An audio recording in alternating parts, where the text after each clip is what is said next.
How's everyone doing today? Good. It's Friday. It's kind of miserable outside. So I'm hoping that we can get through today in a good time so that we can all head on our merry way. Any questions, needs, or concerns for you guys before we get started today?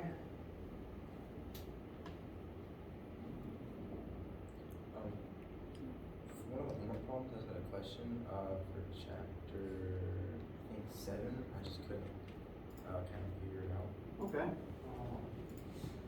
believe it was question 6. All right, let's take a look once WebAssign starts working this morning.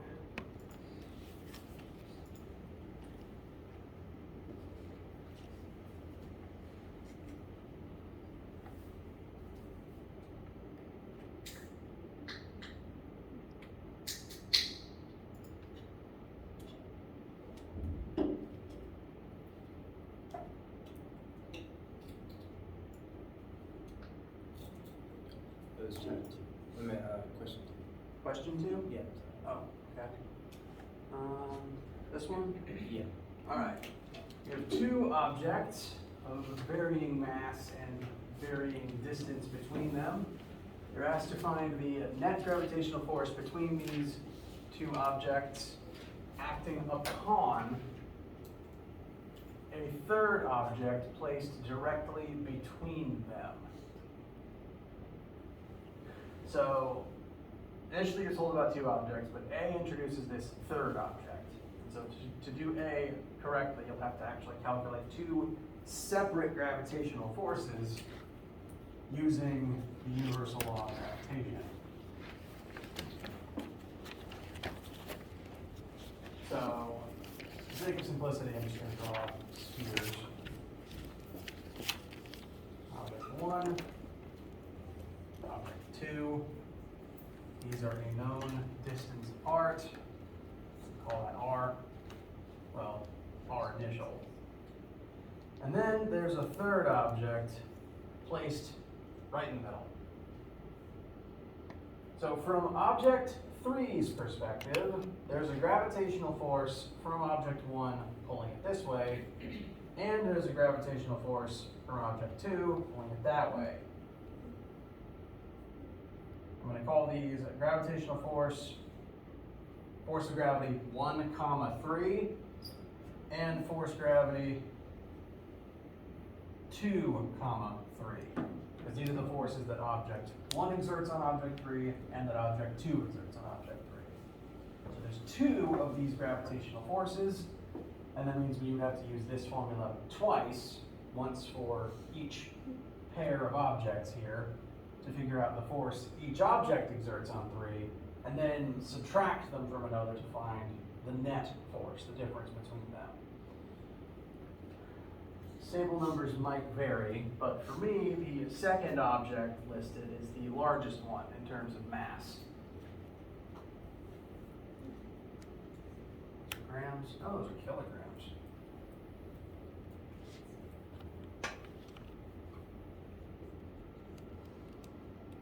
So, without even necessarily knowing mass 3, I guarantee you it's going to get pulled to the right using my numbers.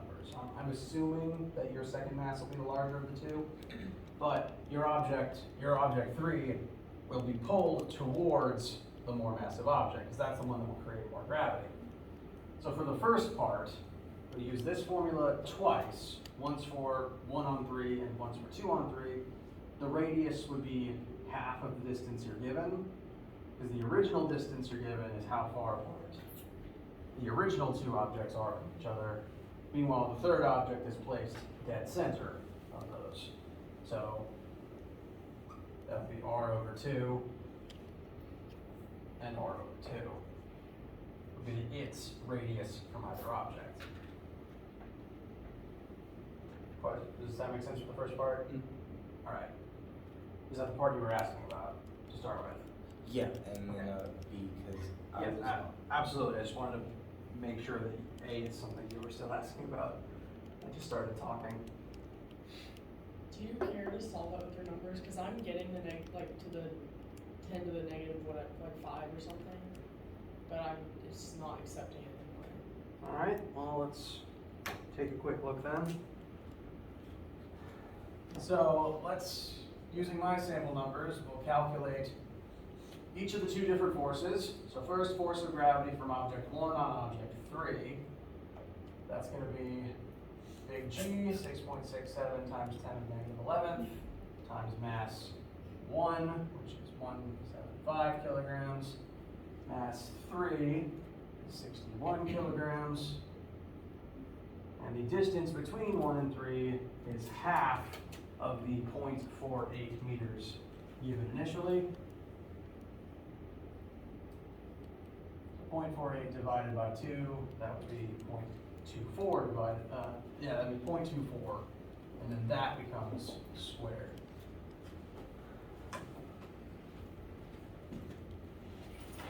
The second gravity calculation would look very similar. Since it's object 2 acting on object 3, you just swap out object 1's mass for object 2.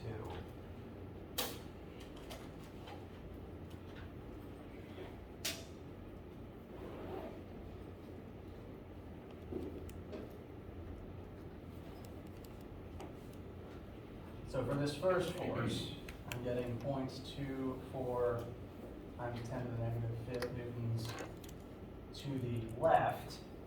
This one would pull 3 to the left. Then, for the force of gravity of object 2 on object 3, the math would look almost identical, since everything's the same since 2 and 3 are the same distance apart as 1 and 3 are. The only thing that would change would be the mass of the object that isn't the third one. So swapping out object 1's mass for object 2's mass, object 3's mass remains the same. And the distance would also be the same.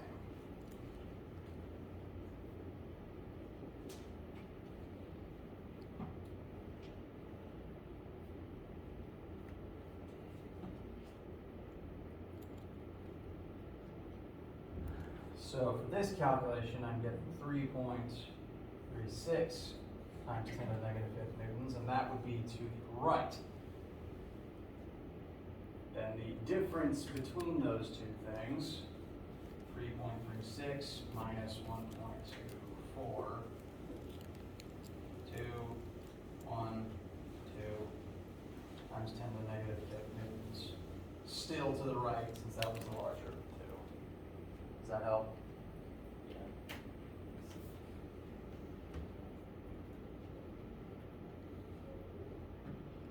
So that subtraction there is just net force. It's adding up all the forces acting on the object. And we just know they happen to be pointing in different directions, so they work against each other. That's why that's subtraction. Does that help with part A of this one?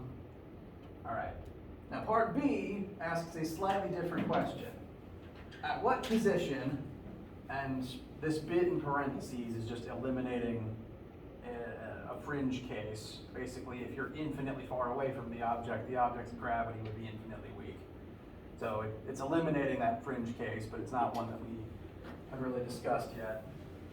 At what position can the middle object be placed to experience a net force of 0?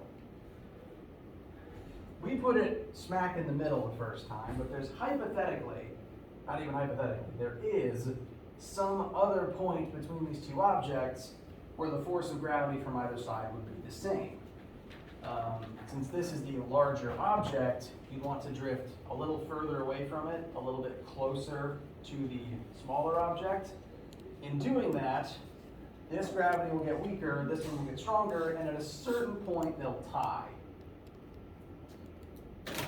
And you're just being asked for which one that is.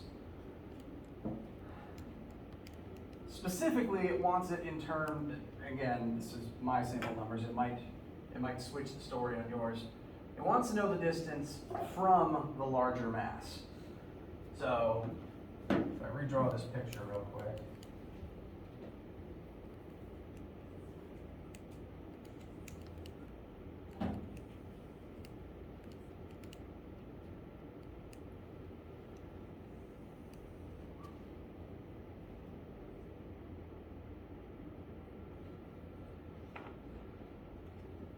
It's asking in terms of how far 3 is from 2. What we can use to our advantage here is that 1 and 2 aren't any further apart. We are only sliding object 3 back and forth between them. So however far 3 is from 2, 3's distance from 1 would be your total 1 to 2 distance minus the distance between 2 and 3. This number plus this number would have to add up to the total distance between the widest apart objects. And this is the fact you can use to your advantage in the force calculation. Because you want to find the point where the gravities are equal. Is everyone okay if I erase previous work?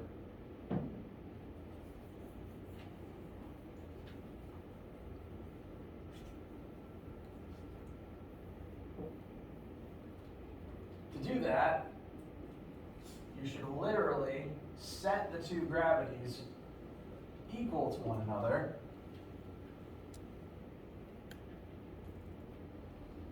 And if we start filling in the formulas,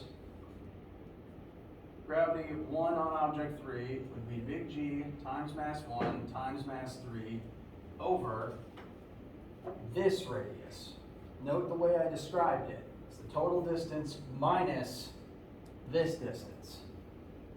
Describing it this way puts it in terms of the r that we're looking for, meaning that it's this, the r that we put on this side to describe it will be the same r as is on the other side, making it the same variable in two places, and then we'll be able to solve for that final r.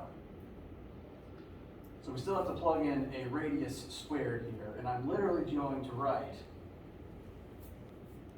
the total distance minus the distance between 2 and 3 squared. Again, this puts it in terms of the number we're looking for. Why do square? Because the formula has radius squared on the bottom. And this is the radius between 1 and 3. So that's the left side. The right side would be big G times n2 times n3 over just r squared, since we're describing these distances in terms of the distance between 2 and 3. R is the only thing we don't know in here. And in fact, we can actually cancel a few things before you start having to do math, because both sides have a big G in the numerator and an M3 in the numerator. So to save yourself from a little bit of writing and calculator button pressing, the big G's and the M3's just go away, and then it's just M1 over that radius squared equals M2 over that radius squared. And take what's left, solve it for that R.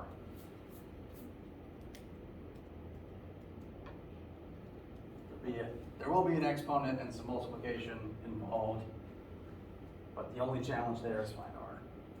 Yes? Do you care to solve that one too? Because I'm having trouble finding the R. I can go ahead and show, well, you know what, I kind of want to leave it in a general form rather than plug my numbers into it, although I've kind of already plugged one number in.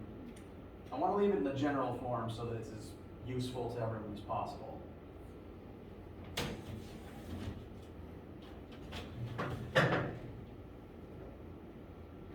We want to get R equals, and that means that this whole thing needs to be factored in and simplified first. So we can turn this side into M1 over, and then this is an entire function squared. So we have to FOIL it, unfortunately. So 0.48 squared. You know, I'll write out the steps so that you actually see where this is coming from.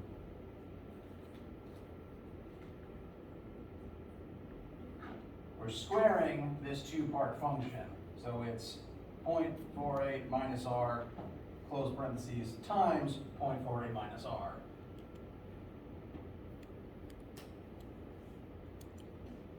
The right side is relatively unchanged because there's only r squared over here. This question's actually turning into a bit of a time sink, so I'll go ahead and promise you there's not one of these on the homework. There's not one of these on the test.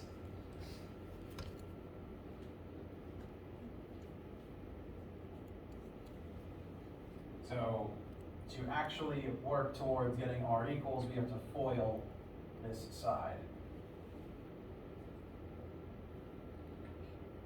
And I don't know 0.48 squared off the top of my head. We don't have to use by 0.48 squared.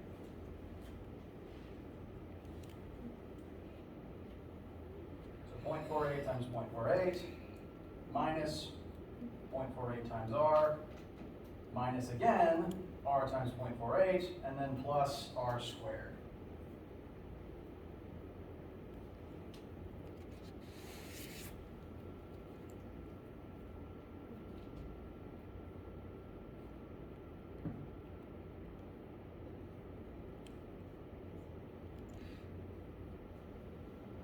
So the left side is becoming a bit more complicated.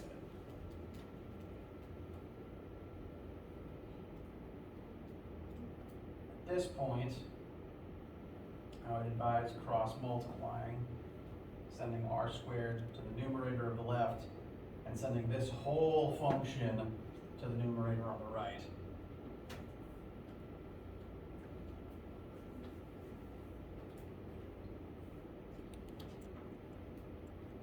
So m1 times r squared equals m2 times 0.48 squared minus 0.96. Now, these two numbers will depend on your distance given in your question.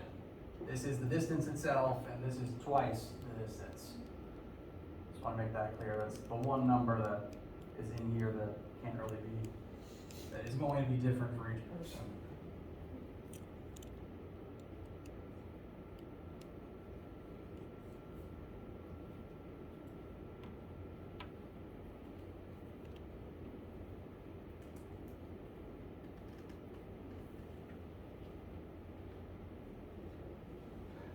Right side is then going to need m2. Well, actually, we don't have to distribute m2 in. We can just divide it over to the other side instead. That's...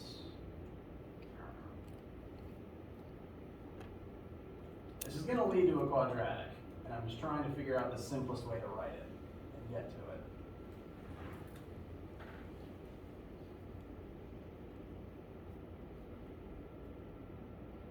Yeah, that's distributing m2 into this is going to end up being the simplest thing. And 1 r squared equals 0.48 squared times m2 minus 0.96 times m2 times r plus m2 times r squared.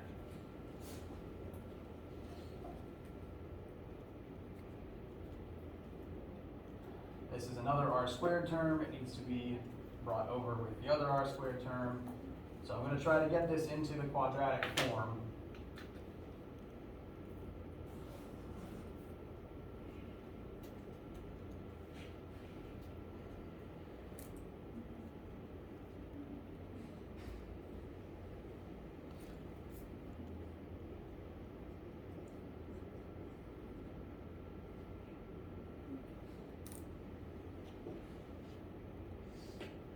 Draw this term over to the right side. It has an r squared in it like the m2 r squared term.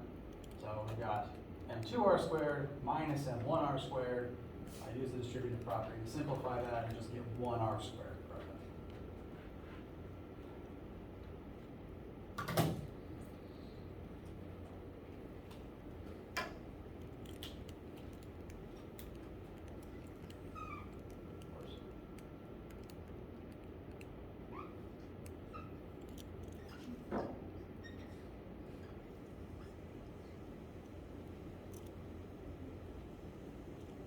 Is the quadratic form visible in this? Is how the quadratic formula would be applied visible right now? Okay. Again, I left the variables in and didn't simplify into numbers so that it's more usable based on whatever numbers you're given. And with your individual numbers, you can subtract the masses to find a value for A. This would be double your total distance times mass 2. This would be your total distance squared. And that A, B, and C would go into the quadratic, and it should tell you 2 values for R.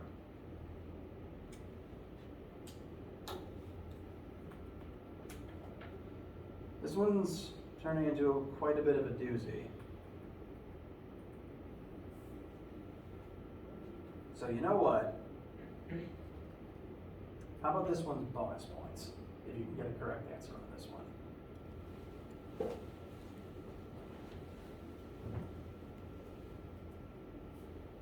I'll try to figure out a way to be able to do that. But official announcement now, 2B is bonus points. First part counts. First part is just still the setting the gravities against one another. Since this part has a ton more algebra involved, getting a correct answer is 1 bonus point. Actually, I should probably make it 2. This is a lot of work.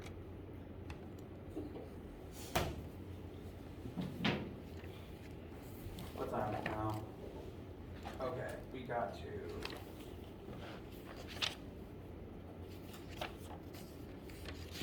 There's a few things that I have to talk about today. Fit into the schedule. Erase my chart.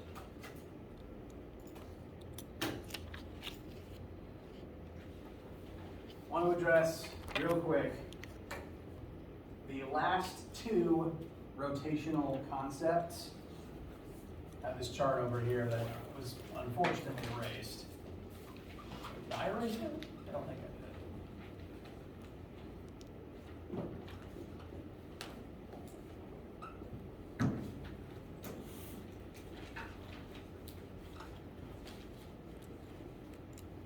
Wednesday we looked at the linear counterparts to mass and force, those being moment of inertia and torque. Last 2 we're going to quickly describe today are angular kinetic energy and angular momentum.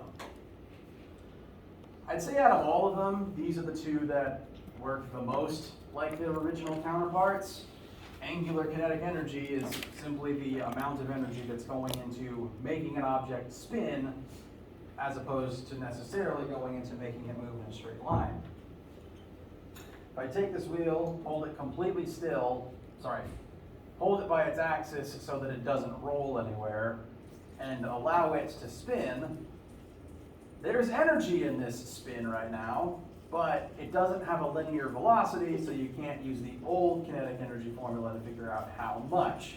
1/2 mv squared won't work here because there is no v. Instead, it's rotating, so there's an omega. There's an angular velocity. So this is the formula to use to figure out the rotational energy of an object.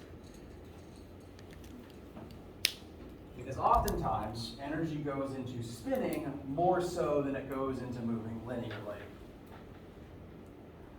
Now, an object can have linear and angular kinetic energy at the same time if it's rolling forwards, for example, because in that case it has both a linear velocity and an angular velocity. So I'd like to demonstrate this concept with a question involving that. Here we have a sphere, solid sphere, rolling along the ground at 3 meters per second. Mass of 2 kilograms and a radius of 10 centimeters.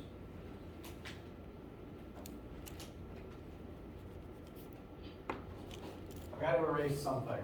Which side do you vote for? All right.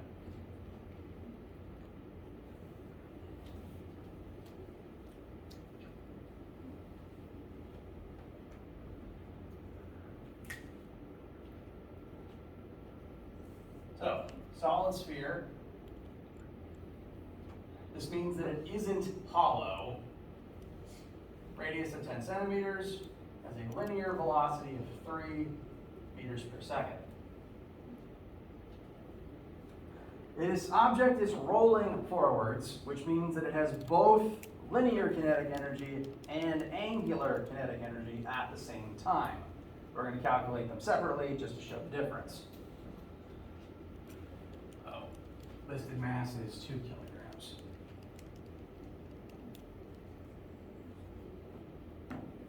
Linear kinetic energy, the classic version, just KE, is 1/2 mv squared.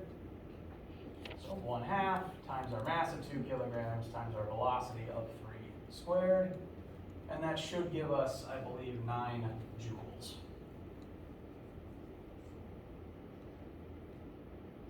Make sense so far? That's just good old standard KE thus far.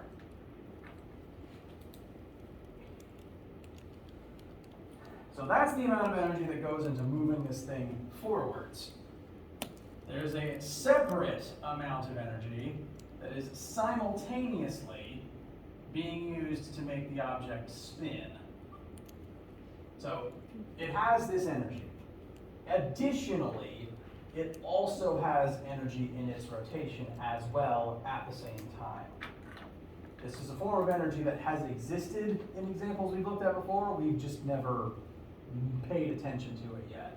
Because if we're rolling a cart along the ground, the wheels being very small have a very small amount of the total energy. But we want to pay attention to it now. So it definitely has these 9 joules linearly. This is additional energy dedicated to the rotational part. This means that we would need to know moment of inertia and angular speed to figure out this value. We have the object's mass and radius. And we know that it is a solid sphere. So that is an invitation.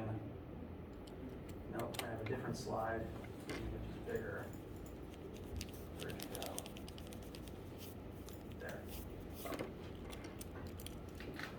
When we look at our chart, we see the formula for moment of inertia of a solid sphere is 2/5 times its mass times its radius squared.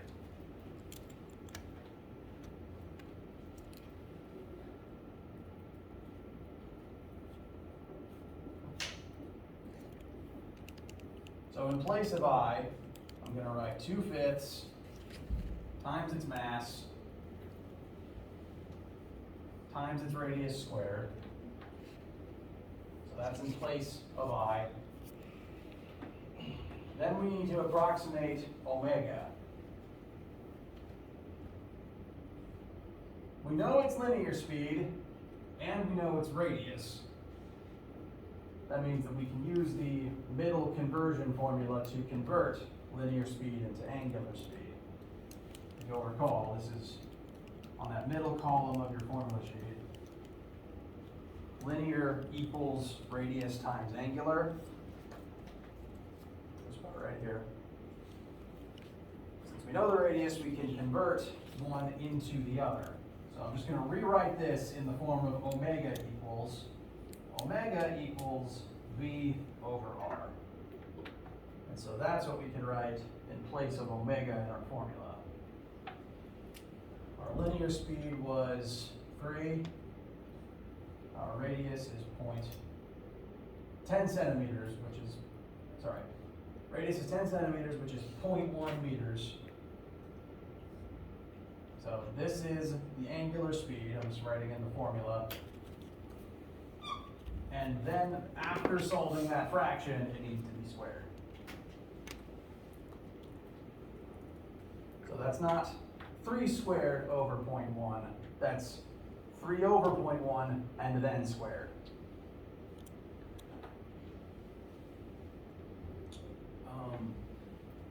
So the 2/5 times 2 times 0.1 squared, did that come from the solid sphere Correct. up there?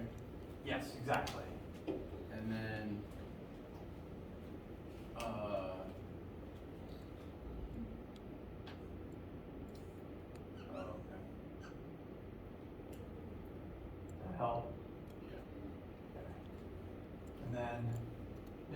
fraction is angular speed. I just didn't see on the formula sheet, so angular speed is the meters per second divided by the radius? Yes. Do you see this one on the formula sheet? Yes. All right. So this is the conversion between linear and angular. I just rearranged this to get omega equals, so divide both sides by r to get omega by itself. And So that's all this is. And you're referring to the omega as the W. Okay. Yes, sorry.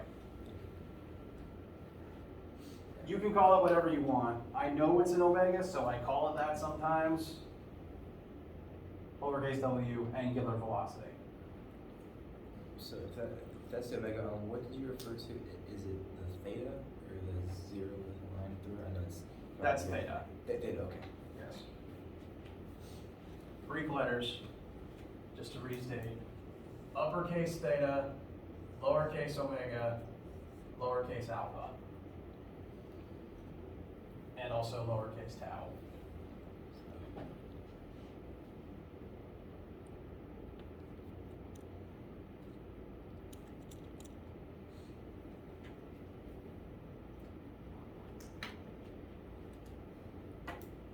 So, the formula got a bit longer than its original counterpart, but we do know all this information. 0.5 times 2/5 times 2 times 0.1 squared times, and you want to make sure to do the division first, 3 over 0.1, then squared.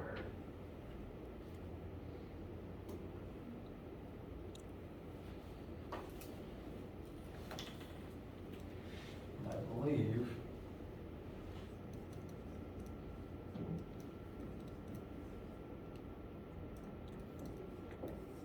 that comes out to 3.6 joules.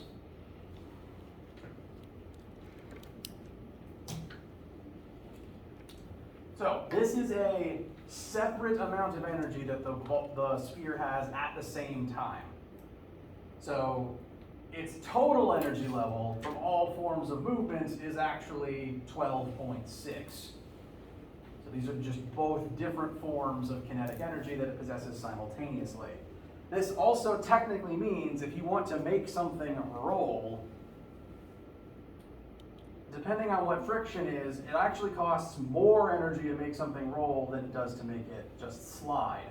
Because if it's rolling, you have to give it angular KE in addition to linear KE.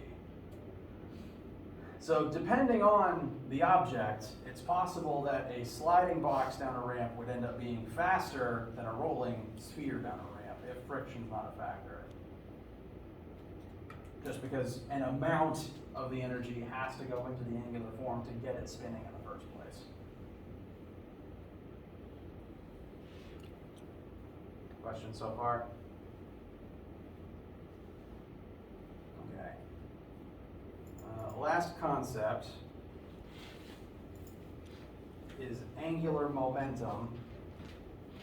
Much like its linear counterpart, it's still mass times velocity, but angularly that means angular momentum equals moment of inertia times angular velocity. And it's still a vector that indicates how difficult an object is to stop or to make it change directions. This has some surprisingly interesting applications. If an object possesses angular momentum, that means it is spinning and it wants to keep spinning in exactly the same way, as opposed similar to an object with linear momentum moving in a straight line and wanting to keep moving in a straight line without ever changing speed or direction. And I can actually demonstrate this. So this wheel is not currently spinning. So if I just hang it by the rope, it will naturally just hang as you'd expect it to.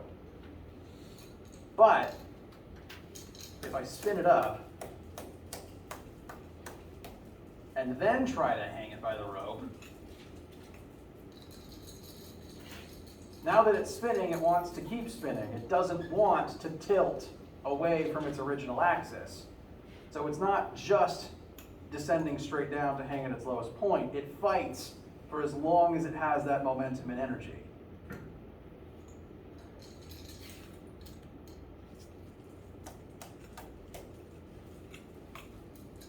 This is literally where gyroscopes come from. Ow. When a gyroscope spins, like a top, it wants to keep spinning upright and doesn't want to change. So if you nudge the gyroscope and try to knock it over, it'll right itself as long as it's still spinning. That's all this is. And additionally, it doesn't just fight you in terms of not wanting to naturally hang over time. It'll also fight you to keep from turning. See if I can make this work. I cannot. It's not fast enough. But if anyone wants to, if you hold it like this while I spin it up, and then try to tilt it, you'll feel it fighting you. You'll feel that it doesn't want to tilt at all. It wants to keep spinning exactly the same. So if on your way out you want to experience that, you just hold it like this. I'll spin it up in your hands, and as you tilt it, it'll start wobbling pretty wildly because it doesn't want to move. And in terms of collisions and conservation of momentum, it still works the same way as linear momentum does. And yes, you actually can have linear collisions. Although the idea of a linear collision does get kind of weak, an angular collision. You can have angular collisions, and the idea of an angular collision gets kind of weird since an object's moment of inertia is capable of changing partway through. What this is meant to demonstrate is that the person sitting in this chair is holding two masses further out. The mass's radius is increased. That increases this person's moment of inertia. So as they spin sitting in their chair, they have a certain amount of angular momentum that is shared across their body and the weights that they're holding. But when they pull their arms in, and suddenly the weights are now at a much smaller radius, they go from a very large shape to a very small shape, that decreases their moment of inertia, since that depends on where the mass is, not just how much mass there is. Decreasing the moment of inertia doesn't change the amount of angular momentum in the system. The angular momentum remains the same, like how linear momentum remains the same through all parts of a system in a collision. So if you drop moment of inertia and L remains constant, instead angular velocity increases and you just speed up. You see this with figure skaters.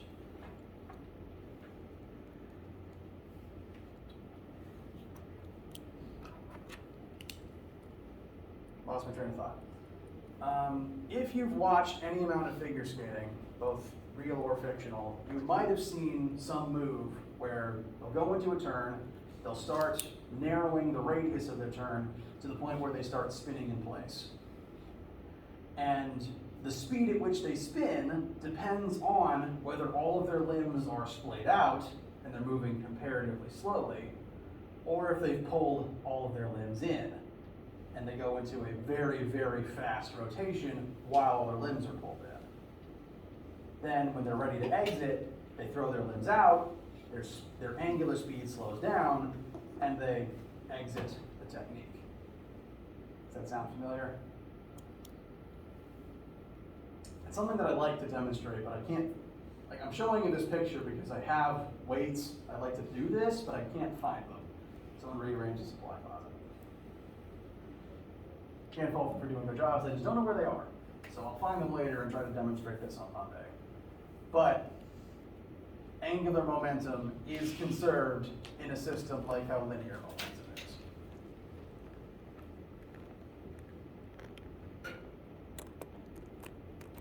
Questions right now? All right.